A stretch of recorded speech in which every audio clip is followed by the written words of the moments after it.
Welcome to the Mind Cuts series. Today, we're diving deep into a really fascinating conversation. We're talking talent identification, mentorship, taking risks, why focus is so important, and, well, just navigating the modern world. Yeah, there's a lot to unpack. Our sources cover quite a range, everything from spotting these unique, almost non-fungible people to thinking about the future of warfare and even some big challenges in higher education. Exactly. And our mission, as always, is to pull out the most valuable insights, the practical stuff for you, the learner. So let's kick off with identifying talent, recognizing that truly exceptional person. It's more than just smarts, right? What are we really looking for? Right.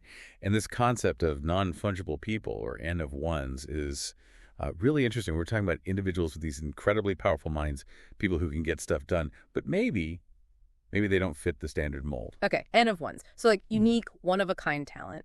Sort of, yeah. It's about recognizing that singular brilliance. Yeah. But the source makes a really important point. Mm-hmm. The romantic idea of the lone genius is one thing, but people building huge things like SpaceX or Palantir, they have to be able to work with others, build teams. Can't just be brilliant in isolation. Gotcha. So it's finding that amazing mind that can actually function, actually produce results, especially within a team.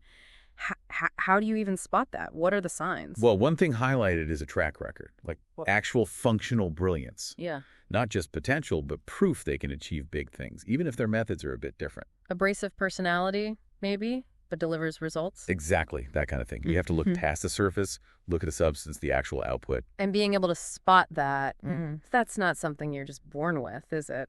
Seems like a skill you develop. Definitely. And the speaker in our sources talks about deliberately seeking out mentors early on, someone like Peter Thiel. Why Thiel specifically? What was the driver there? It really came down to a deep curiosity about talent itself. Who are the people doing amazing things? How did they think? The speaker noticed this cluster of super smart, driven people around PayPal back then and figured, okay, that's the place to learn. It was proactive.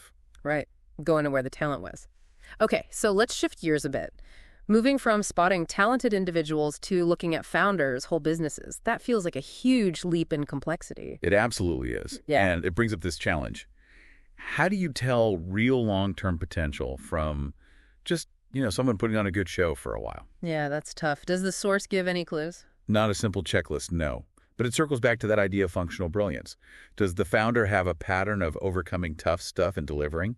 That seems to be a more reliable signal when you're assessing their ability to build something lasting. You're looking for that consistent execution. Okay. Now that Thiel mentorship seems key. Beyond just spotting talent, what were the big takeaways, the kind of core principles or ways of thinking? Oh, several big ones. One was this idea of orthogonal thinking. Orthogonal, meaning? Like coming at problems from a completely different angle. Not just making small improvements, but thinking totally differently. Another was the absolute need for a dominant core reason for doing anything big. A dominant core reason? Yeah, like a number one reason that's so strong, everything else is secondary. Yeah. If you have, say, 5 equally good reasons, you haven't found the real why yet, it forces you to get crystal clear on your purpose. That's powerful. Forces prioritization. What else? This concept of convex effort, really interesting. Convex effort. Yeah, the idea that the extra effort you put in to get from, say, the 90th percentile to the 99th percentile, it doesn't just yield a little more reward, it yields massively disproportionate rewards, orders of magnitude difference. Wow. So being number one in your niche is incredibly valuable, not just good enough. Exactly. It really hammers home why you should relentlessly pursue being the absolute best at what you do. And that relentless pursuit, well, it demands focus, doesn't it? Especially today, with distractions everywhere. How do you actually maintain that kind of laser focus? Well, it's described as incredibly hard work, a discipline. The source basically argues that, huge accomplishments almost always come from sustained, unwavering focus. Trying to do too much at once? That's seen as almost a form of cowardice, actually. Like you're hedging your bets because you're afraid to fully commit and potentially fail at the main thing, the real heavy hitters. They tend to have that one overriding obsession. So the how-to is ruthless prioritization, saying no to stuff. Pretty much. Cutting out the noise, consciously directing all your energy. It's tough. Going all in like that brings up risk, though. And we seem so risk-averse today. How does our source view our modern perception of risk? It's a really thought-provoking point. The argument is that our deep almost primal fear of existential risk, like failure meaning starvation or death. It's kind of a hangover from a much more dangerous past. But things are different now. In many places, yeah. We have safety nets. Financial failure is serious, obviously, but it's usually not life or death the way it might have been historically. But that old fear, it can still paralyze us, stop us from taking calculated risks needed for big breakthroughs. We might be overestimating the actual danger. So we're letting old wiring hold us back. How should we adjust? Well, the idea is to consciously evaluate the real risk versus the felt risk. Be more rational about the downsides, be a bit more willing to step out there when the potential upside is huge. And there's a link here to perfectionism, too. How so? Aiming for that 99.9th percentile is great, right? But if the quest for perfection stops you from even starting or from shipping something good, then it becomes procrastination. It's a balancing act. Don't let perfect be the enemy of good, especially early on. Okay, balance action with striving for quality. So what keeps people going through all this? The focus, the risk-taking, the hard work? This is key. Exactly. Actually enjoying the work. Genuine passion and engagement. The source argues that when you love what you do, your brain just works better. You're more efficient, more creative. Like an athlete in the zone. Exactly. That deep engagement unlocks higher performance. So the practical advice is, find work that taps into your interests and skills. And as you get more successful, try to structure things so you spend more time on those high-leverage, enjoyable activities. Delegate the stuff you hate or aren't good at. Makes sense. But, the world can feel pretty broken sometimes. Lots of negativity. How do you avoid just getting cynical about it all, especially if you're trying to lead? That's a huge challenge, and it points to a core leadership quality. Yeah. Maintaining that optimistic, problem-solving mindset, even when things look grim. It's not about being naive. It's about believing solutions are possible. Any examples? Shackleton's Antarctic expedition comes up. Publicly, he projected total confidence to keep his crew going. Privately, his journal showed immense doubt and fear. Leaders carry that burden, that internal struggle, often hidden. So projecting hope is part of the job. Absolutely. Sure. For anyone, really. Cultivating a focus on, how can we fix this? Instead of just dwelling on, look how bad things are. What about success itself? Does becoming really successful create its own problems? Oh, definitely. All the resources, the praise, it can lead to arrogance, right? Right. An inflated ego. You stop listening, stop seeing when you're going off track. The pride issue. Yeah. But conversely, some really accomplished people still battle intense self-doubt. So effective people, leaders especially, need that self-awareness, that ability to check themselves, course correct.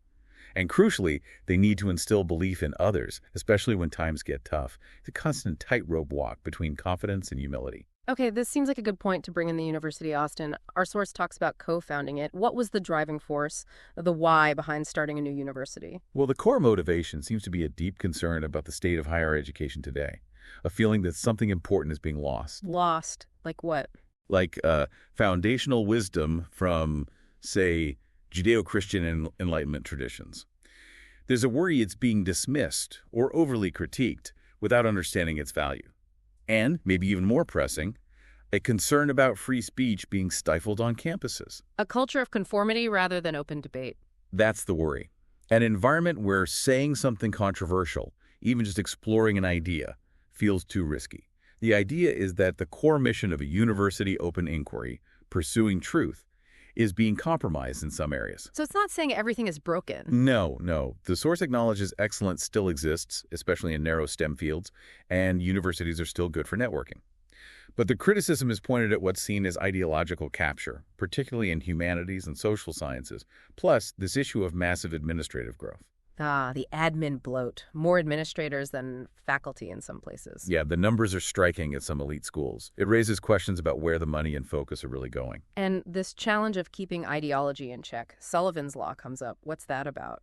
Sullivan's Law, basically, is the idea that any organization that isn't explicitly right-wing will eventually become left-wing over time, or, more broadly, any institution that doesn't actively define and defend its core principles will eventually be captured by whatever ideology is most assertive or prevalent in the surrounding culture. So for the University of Austin, the idea isn't to be right-wing, but to be explicitly what? Explicitly committed to things like free speech, open inquiry, intellectual diversity, building those principles into the foundation so it resists capture, by any single viewpoint that wants to shut down debate, Right. proactively defending the space for disagreement. And how are they trying to make sure education there is, well, useful, bridging that gap between academic theory and the real world?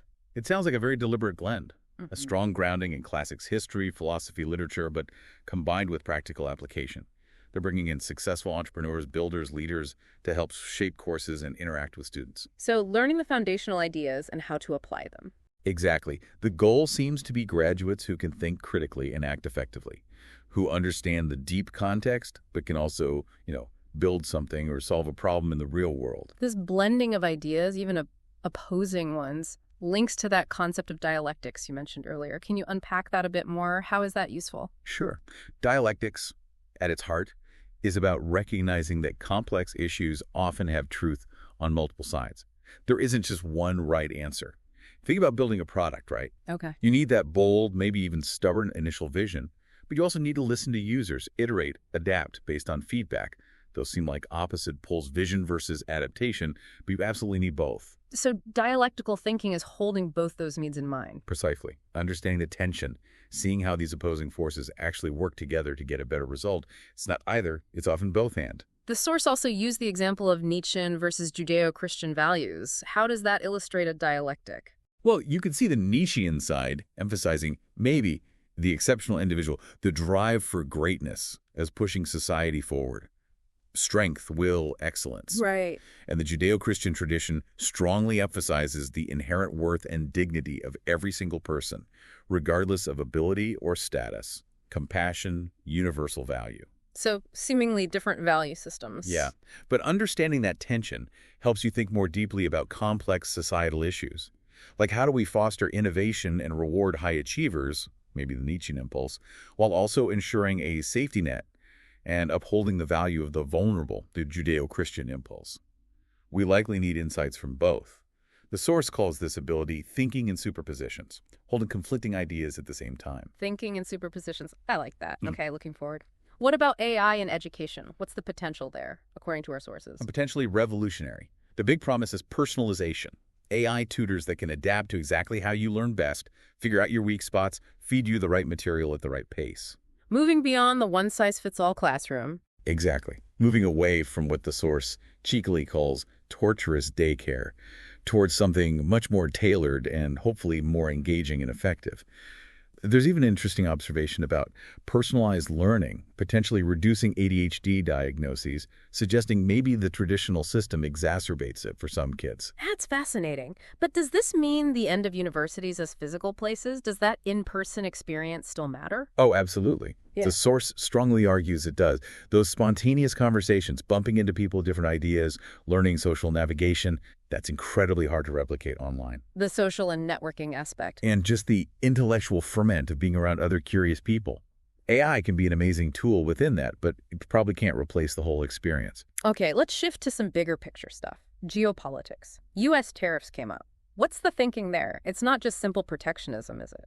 No, it's presented as more complex. While acknowledging the standard economic case for free trade, the argument is that the reality is messier.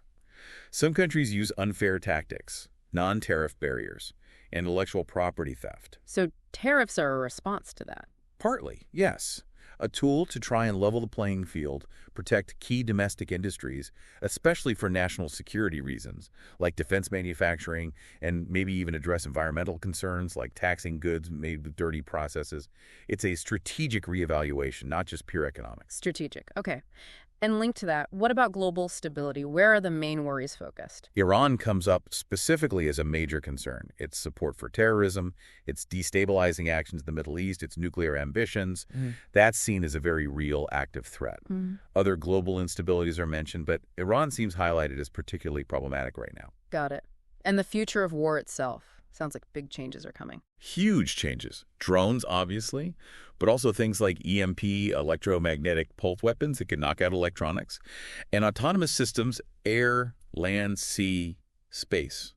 Robots fighting wars. Wow. Scary stuff. It definitely changes the game. It challenges the old model of relying on huge, expensive aircraft carriers or fighter jets. The source also points out that the innovation bottleneck isn't just technology, it's the old defense bureaucracy struggling to keep up. And newer players are stepping in? Exactly. companies like Palantir, SpaceX, they're becoming the new primes, the big defense innovators, because they're more agile. And space is crucial in all this. Absolutely critical. For communication, intelligence, navigation, potentially even projecting power. The U.S. has a lead, largely thanks to companies like SpaceX, but China is catching up fast. And there are ongoing worries about IP theft and security in space. Rods from space even gets a mention. Yeah, that concept of space-based kinetic weapons. It highlights how space is becoming a potential battlefield itself, driving this constant evolution of offense and defense. So with all this complexity, technology, geopolitics, societal shifts, does the individual leader, the great man or great woman of history, still make a difference? The source argues yes, very much so, maybe more than ever. While systems and forces are powerful, you need visionary individuals who understand those complex systems deeply. People who can see the dynamics and steer things, leverage the system for big goals. Like Elon Musk. He's used as the prime example. Someone who seems to grasp these intricate systems, technological, economic, political, and operates within them to achieve things others thought impossible. So yes, despite all the complexity, bold, visionary leadership is still seen as absolutely essential to drive real change and navigate the future. So what does this all mean for you, the learner? This deep dive, it really shows this complex interplay, doesn't it? Between spotting potential, nurturing it, managing risk, staying focused, all while the world's changing rapidly. Yeah, whether you're trying to build a team, thinking about your own career path, or just trying to make sense of the news, these frameworks are really useful. That emphasis on critical thinking, on embracing the complexity, on really focused effort, that applies everywhere. Think about those ideas. Identifying those unique, non-fungible qualities, the impact of real mentorship, needing both that deep knowledge and practical skills. How could those apply to what you're doing? And what about those dialectics in your own field or life? Where are the tensions, the seemingly opposing truths that you actually need to hold together to find better solutions? Recognizing both sides can be incredibly powerful. Well, we've only scratched the surface here, of course, but hopefully it gives you plenty to think about. We really encourage you to reflect on these ideas, maybe dig deeper into the topics that caught your interest. Maybe even seek out your own mentors or those unconventional thinkers, because that journey of learning and understanding, well, it's always a continuous deep dive.